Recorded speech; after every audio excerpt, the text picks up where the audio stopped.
Okay, video number 3 on the peaceful resolution of your anger. What I want to reveal here in this video are 2 secrets, and then I'll have to go into an explanation to see how it works. The first secret, in short, is the anger is a learned predisposition, a personality disorder of such that already lies dormant inside of you. It's a predisposition, meaning before you're angry, even in times of peace, it's there lying dormant. So the disposition of anger is one thing, but then there's the predisposition. It's a learned predisposition.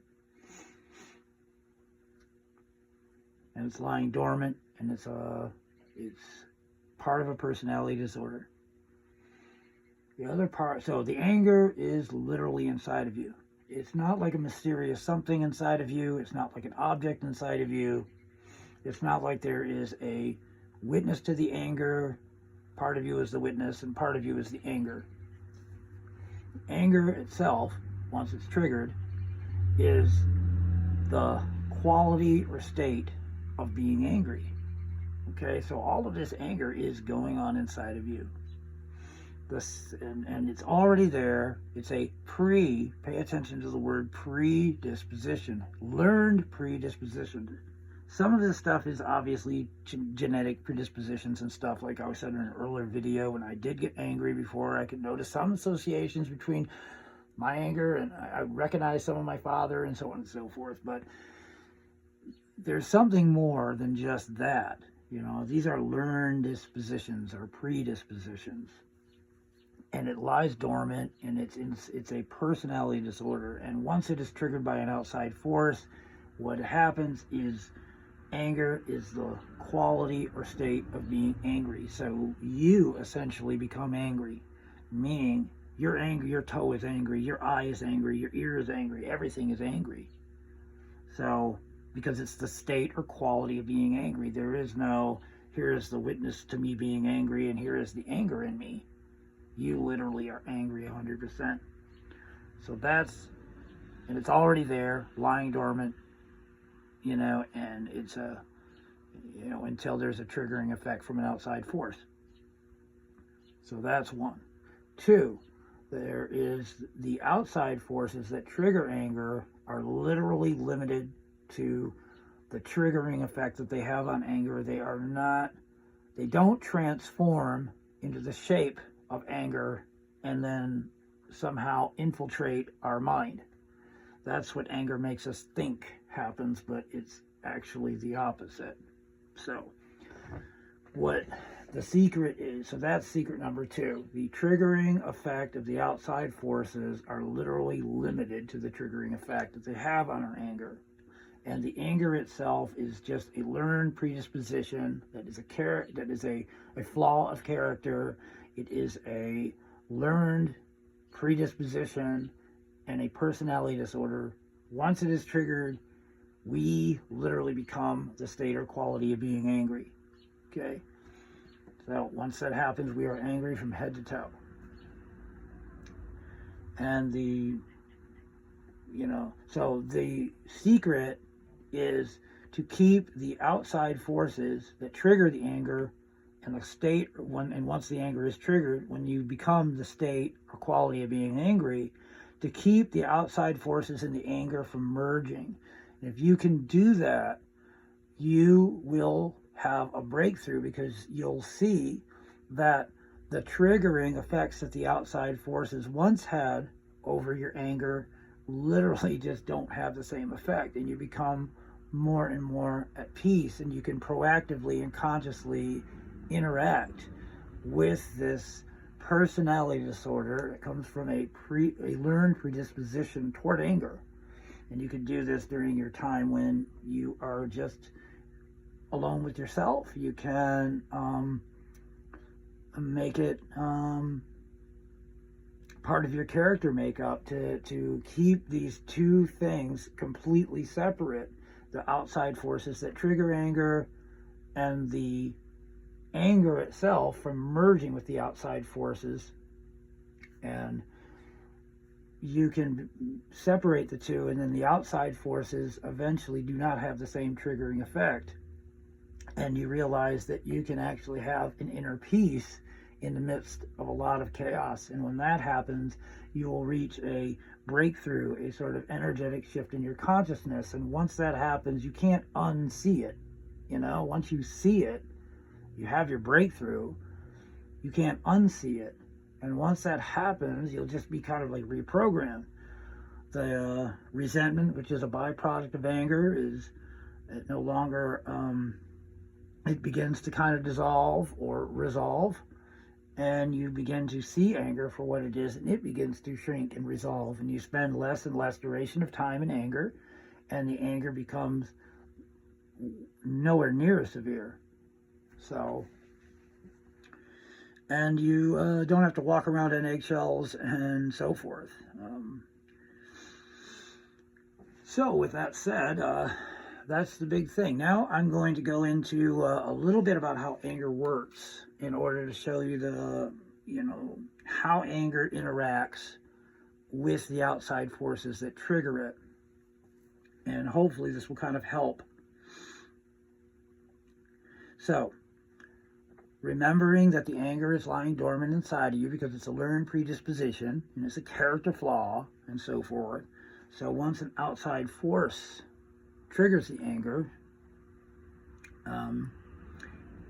you literally become the quality or the state of being angry. So from the bottom of your foot to the top of your head, the tip of your finger, and so forth, you are literally angry.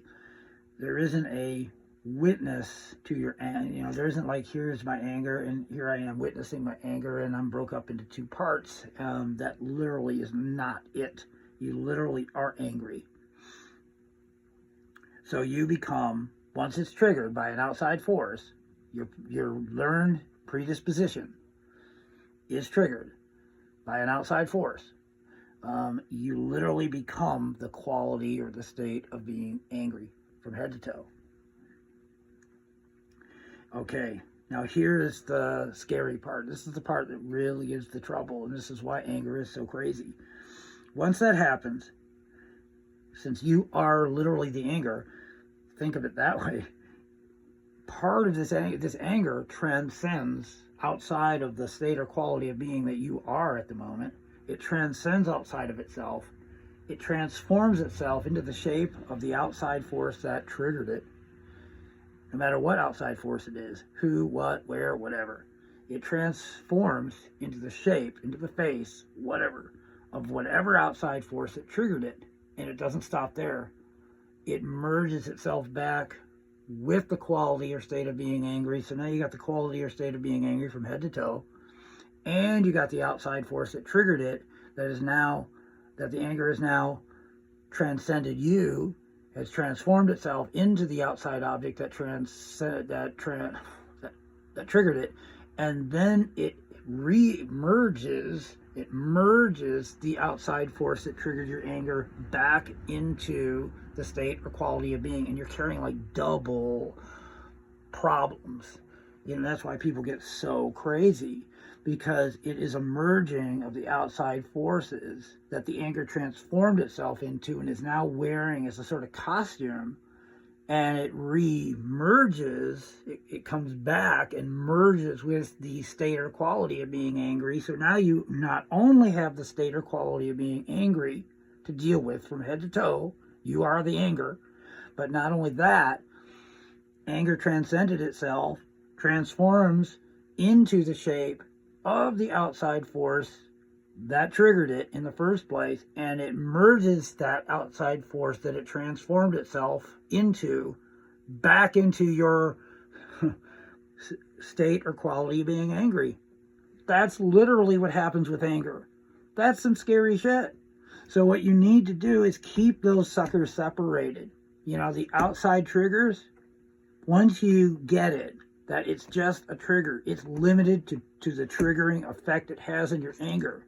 It's anger, the state or quality of being angry, that goes out, transcends outside of itself in order to transform into the shape of the outside force that triggered it.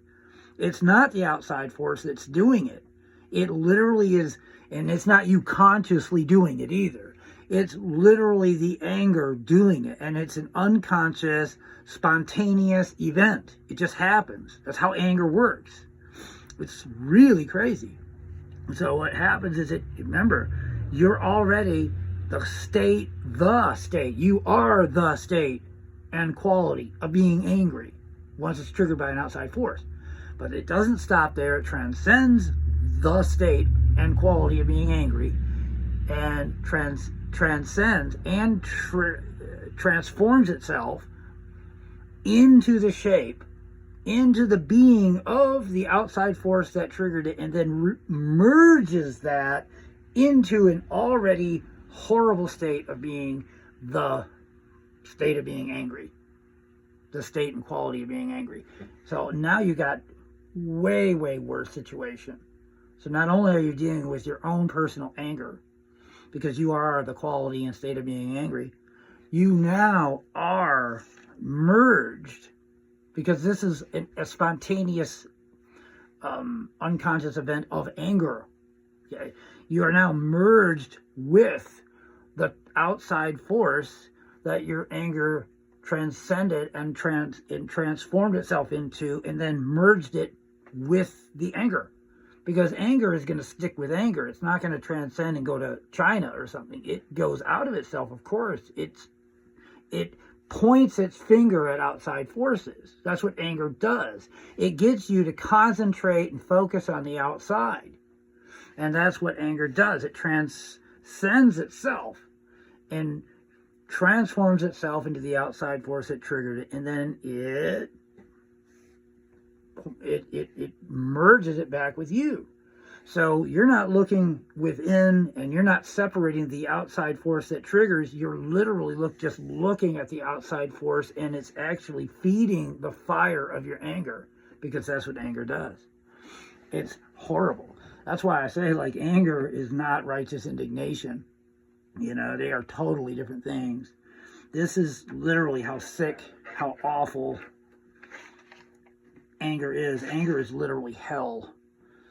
And if you can keep that merge from happening, and you can keep the outside forces that trigger anger just as that, they are simple outside forces that trigger, they are limited to their triggering effects. And once you really learn that, and you thoughtfully, consciously, and purposefully interact with this predisposition of anger, which is a learned predisposition, then you could keep that merge from happening, and you could keep the outside trigger separate from the internal, from the state or quality of being angry. And you'll see it works, once you know that. This is a real big secret.